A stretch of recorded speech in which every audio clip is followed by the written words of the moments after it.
Let's get into this week's Golf Plus Digital bonus topic. The Valspar Championship marks the midway point of the Florida swing. But Gary, it seems like a lot of the big name players skip this week. Are they missing out on a great track? And what is your favorite event of the Florida swing? Well, I think they are. It's the Innisbrook Resort. The Copperhead course is kind of one of the hidden gems, if it's possible to be hidden when you're a resort. One of the hidden gems in Florida. A lot of players like it. I would say it's one of the best 6 courses in Florida.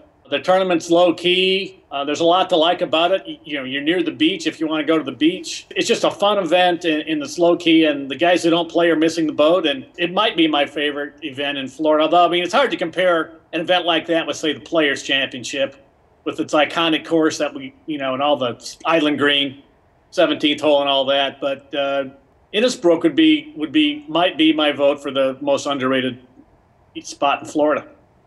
It's definitely hard not to pick Doral with all the glitz and glamour that Trump has brought to that event over the past couple years. And of course, it being very prestigious, top 50 players in the world, a World Golf Championship, and it's in Miami. Kind of can't go wrong with those attributes. What do you think, Alan? Right. Although a lot of players were sort of coming down on Doral this weekend, didn't love it. I think some of the shorter hitters in particular think it's sort of a little bit unplayable or unfair for them. And Innisbrook is completely the opposite. I saw an interesting stat this morning of the 22, obscure stat but interesting, of the 22 longest hitters on tour, only 8 of them are going to be in the field this week, which tells you that obviously accuracy is at a premium at Innisbrook. It's a short-ish course. You got to be able to place your ball a little bit like Hilton Head. And so you're going to see some of the shorter guys probably succeed, like a Brandt Snedeker or a Furyk, even a Jordan Spieth. So I think that's sort of the identity of this course. It's sort of a classic short hitters park, and which is nice. It's certainly a break from Doral and PGA National, which is brutally tough. So sort of a nice little respite on the Florida schedule. And Gary, don't you think we kind of have to cut it a break because of its placement on the schedule? I mean, it's got some really high-profile events that lead into it and some really high-profile events leading up to the Masters. So it's kind of that midway point where the guys that have a choice say, well, if I'm going to take a week off, this has got to be it.